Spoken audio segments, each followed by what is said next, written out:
ultimately he is just a human, and there's no way he's Khabib Nurmagomedov.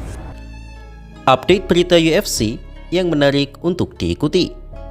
Berita pertama datang dari sang duda tampan pengisi main event UFC White House, yaitu Ilia Topuria, yang membagikan gameplaynya untuk melawan Justin Gaethje 2 minggu nanti. Topuria mengatakan bahwa gulat dan ground game sudah pasti tidak akan menjadi gameplaynya dan ia lebih memilih beradu jotos. Bukan karena ia takut pada gulat Justin, tapi ia lebih memilih menghibur penonton karena tidak bisa dipungkiri penonton lebih menyukai pertunjukan striking dibandingkan pertunjukan grappling. Perlu diketahui, background Justin Gaethje sebenarnya adalah seorang wrestler, dan ia adalah salah satu pegulat ternama jebolan NCAA Divisi 1 gulat Amerika Serikat yang sangat terkenal.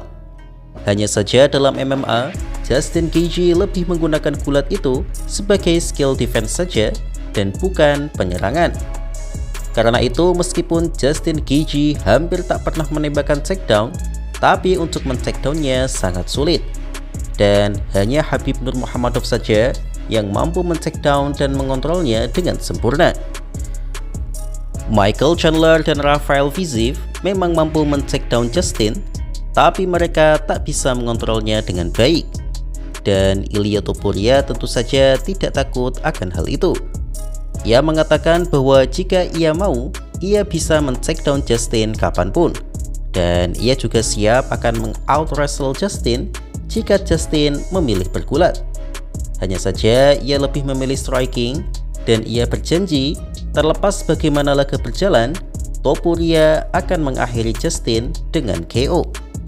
Justin also has a pretty good background. He did wrestle a lot. Do you think that fight even goes to the ground at all? No, I don't think so, because if I want it, of course I take him down and I do with him whatever I want to do. But I really want to give to the fans the show, the entertaining part. So it's gonna be a pure striking fight, at least from my side. If he's gonna try to take me down, then we have different plans for that also.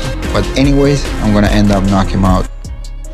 Ya, saya setuju bahwa laga Topuria dan Justin pasti akan berlangsung stand up, dan grappling hanya akan menjadi cadangan karena Justin Gaethje juga tidak takut beradu striking melawan siapapun. Namun apakah Topuria mampu men-takedown Gaethje dengan mudah sesuai ucapannya?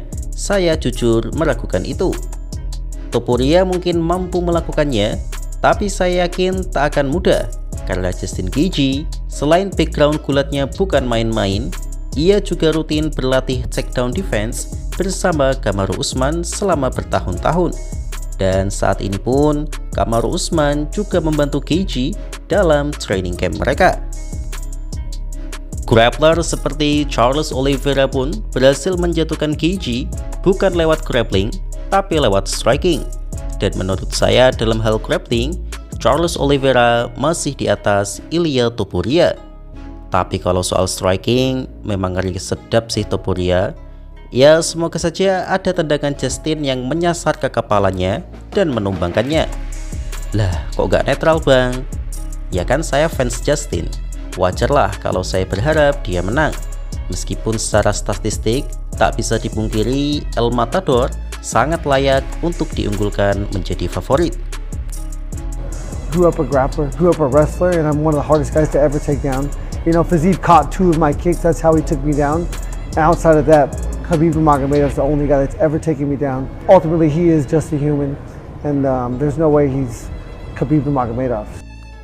Berita kedua datang dari obrolan Joe Rogan bersama wasit MMA John McCarthy dan pensiunan fighter yaitu Josh Thompson, yang mengatakan bahwa publik lupa striking Islam Makhachev berada di level tinggi.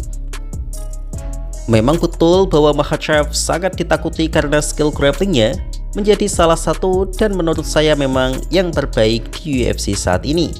Jadi banyak fans tidak ngeh bahwa striking Makhachev tidak lemah. Hal itu disampaikan oleh John McCarthy yang notabene-nya adalah wasit senior di UFC yang menjadi salah satu orang paling dekat menonton banyak fighter. Jadi opininya menurut saya sangat valid. Joe Rogan sangat mendukung itu karena tak peduli apapun kata orang, Makhachev berhasil menendang KO Alexander Volkanovski di ronde pertama yang sebelumnya tak pernah kalah KO di UFC. Joe Rogan meluruskan anggapan banyak orang bahwa Makhachev mampu melakukan itu karena short notice. Jika Volkanovski kalah di atas 3 ronde, maka tentu itu adalah efek short notice, karena short notice sangat mempengaruhi stamina dan daya tahan petarung. Akan tetapi, Volkanovski kalah KO di ronde pertama, yang artinya mau Volk berlatih penuh pun, itu tak akan berpengaruh banyak jika ditidurkan di ronde pertama. Cara Makhachev meng-KO Volkanovski adalah murni kemampuan Makhachev mengadaptasi pergerakan Volkanovski dan mengeksekusinya dengan sangat baik. Lalu banyak orang sering meremehkan, jika striking Islam Makhachev sehebat itu, kenapa ia tidak sering menggunakannya seperti saat melawan Volkanovski? Ya karena Makhachev tak perlu menggunakannya. Jika gulatnya mampu mendominasi lawannya, kenapa harus susah-susah beradu striking? Volkanovski dengan sangat baik mampu bertahan dari grappling Makhachev. Karenanya Makhachev menggunakan strikingnya. Dustin Poirier juga melakukan hal yang sama. Dan melawan dua orang itu, Makhachev mampu mendaratkan damage yang tidak main-main, meskipun memang skill grapplingnya tetap mempengaruhi kesuksesannya. Karena itu, saya tidak setuju dengan anggapan orang yang mengatakan bahwa jika Makhachev melawan Topuria, peluang Makhachev menang hanya ada pada di gulat. Itu tentu salah besar. Makhachev masih memiliki peluang untuk meng-KO Topuria dengan strikingnya yang dikombinasikan dengan skill grapplingnya. Ya kalau main boxing murni, Topuria sangat unggul sih.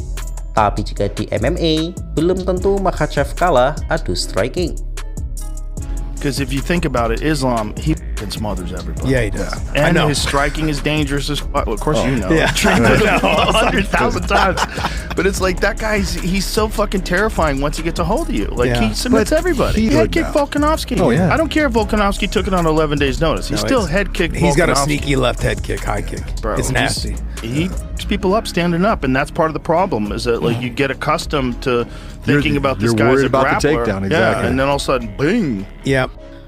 Apalagi baru-baru ini, Makhachev diketahui semakin mempertajam skill strikingnya dengan berlatih bersama atlet-atlet terbaik di caburnya masing-masing.